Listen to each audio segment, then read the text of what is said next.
เสียงผู้หญิงแล้วแบบมาร้องตรงหน้าประตูคือเสียงแบบมันอยู่ตรงประตูเลยอะเราก็เลยรู้สึกว่าหรือว่ากูโดนแล้ววะแบบตอนนั้นแบบรู้สึกแบบกลัวเอาจริงๆก็ยอมรับว่ากลัวแล้วแบบเราก็เลยทำไงดีวะเลยแบบเวลาเอมี่นอนเงี้ยเอมี่จะปิดอินเทอร์เน็ตเพื่อแบบประหยัดไฟนะคะก็เลยเปิดเน็ตแล้วก็แบบเล่นทั้งวันแบบเข้า YouTube ดูแบบพยายามแบบกลบเสียงเหล่านั้นทีนี้เราก็แบบตอนนั้นถือว่าถามว่ากลัวไหมก็ถือว่ากลัวมากก็เลยวันนั้นเนี่ยก็ไม่ได้นอนเลยนะคะเพราะว่าไม่อยากได้ยินเสียงคนร้องไห้ใช่ก็คุมโปงแล้วก็เล่นโทรศัพท์อย่างเดียวใช่ค่ะก็อันนั้นคือเป็นเรื่องแรกนะคะที่เจอนะคะในหอพักยังไม่พอนะคะวันนั้นเนี่ยก็มีคนไปที่ห้องนะคะตอนนั้นเนี่ยเราก็กำลังกินอุ่นอาหารกินแบบว่ากินข้าวเย็นอะไรแบบเนี้ยทีนี้เนี่ยตอนนั้นเราก็นั่งกินข้าวอยู่อะไรเงี้ยแล้วก็เดี๋ยวจะเล่าให้ฟังสมมตินะตรงเนี้ยคือที่นอนเป็นเตียงนะคะแล้วก็ฝั่งตรงเนี้ยก็จะเป็นโต๊ะฝั่งอันนี้เป็นเตียงแล้วฝั่งตรงเนี้ยก็จะเป็นโต๊ะนะคะไว้แบบเป็นโต๊ะยาวๆเลยไว้วางทีวีวางหนังสือวางของอะไรเงี้ยแล้วก็ตรงนี้ก็จะเป็นเหมือนที่นั่งกินข้าวอะไรแบบเนี้ยเอมี่ก็นั่งอยู่ตรงเนี้ยแหละนั่งกินข้าวและทีนี้เนี่ยตอนนั้นก็กินปกติสักพักอะมันมีเสียงแบบตึกมาจากตู้แล้วแบบมันมาจากตู้คือมันคือเสียงอะไรก็ไม่รู้อะแล้วมันแบบมันไม่ใช่เสียงแบบจากห้องฝั่งนู้นเพราะว่ามันไม่มีแล้วคือแบบในตู้มันไม่มีอะไรเลยแล้วมันไม่มีประตูปิดมันเป็นช่องแบบไว้วางของอะไรเงี้ยแล้วเอมี่ก็ไม่ได้วางของด้วยใช่เพราะว่าแบบจริงๆมันต้องอยู่2 คนแต่ว่ามีอยู่คนเดียวเนี่ยของมันน้อยเกินไปก็ตู้ตรงเนี้ยก็จะวางแบบไม่มีอะไรวางแล้วเสียงมันออกมาแบบแบบเนี้ยมันออกมาจากตู้เลยแบบมันคือเสียงอะไรวะตอนนั้นก็มองหน้ากันแล้วก็โอเคแบบนอนไหมแบบแล้วก็ไม่พูดอะไรคืออันนี้ก็คือเรื่องที่เกิดขึ้นหลังจากเสียงร้องไห้นะคะทีนี้เนี่ยก็เลยตัดสินใจว่าโอเคเราไม่อยู่ดีกว่าแบบไม่ใช่ไม่อยู่เรื่องผีนะคะมันมีปัจจัยหลายๆอย่างใช่แบบเราก็เลยออกมาตั้งแต่ตอนนั้นเนี่ยเราก็เลยตั้งแต่เจอเรื่องพวกเนี้ยไอ้เมย์ก็เลยคิดว่าเราอยู่หอก็ดีเนาะแบบอยู่หอหมายถึงว่าอยู่กับรูมเมทอะไรเงี้ยแล้วก็ปัจจุบันนะคะก็แฮปปี้ดีมากไม่มีอะไรอยู่กับรูมเมทนะคะแล้วก็ไม่ได้เจอเรื่องพวกนี้นะคะส่วนอีกเรื่องหนึ่งนะคะก็คือเป็นเรื่องของหอพักของแฟนเอมี่นั่นเองนะคะซึ่งหอพักของแฟนเนี่ยก็ถ้าจะให้เข้าเรื่องเลยเงี้ยก็คือมีวันหนึ่งนะคะเอมี่ชอบอ่านหนังสืออะไรเงี้ยใช่ไหมแล้วทีนี้พออ่านแล้วมันจะอินมากถ้าเป็นเรื่องเศร้าๆอะไรเงี้ยเราก็จะเศร้าไปด้วยตอนนั้นแฟนก็เลยแบบว่าโอเคไม่ให้อ่านงั้นเอาไปซ่อนทีนี้ก็เลยเอาหนังสือไปซ่อนไว้บนชั้นบนสุดของโต๊ะเสื้อผ้าค่ะโต๊ะเสื้อผ้าก็สูงนะคะเพราะว่าแบบสูงเกือบติดเพดานเลยอะค่ะค่อนข้างสูงมากก็ซ่อนเอาไว้ตรงนั้นแล้วก็แบบผ่านไปนานเลยโอเคเราก็ลืมไปแล้วว่าแบบเรามี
เช่นว่า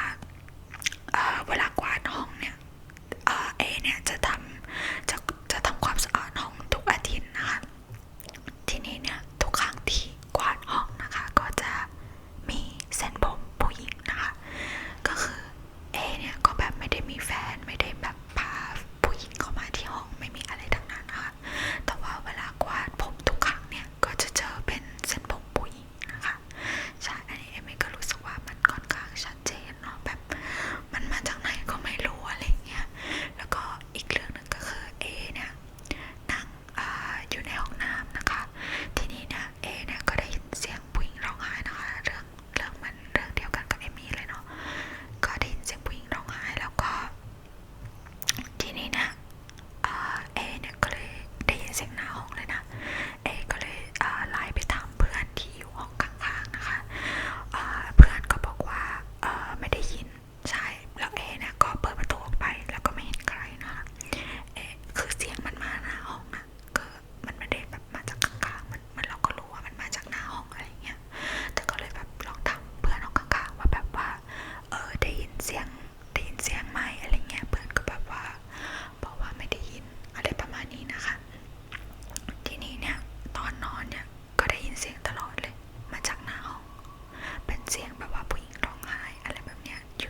นี่ก็เลยแบบว่า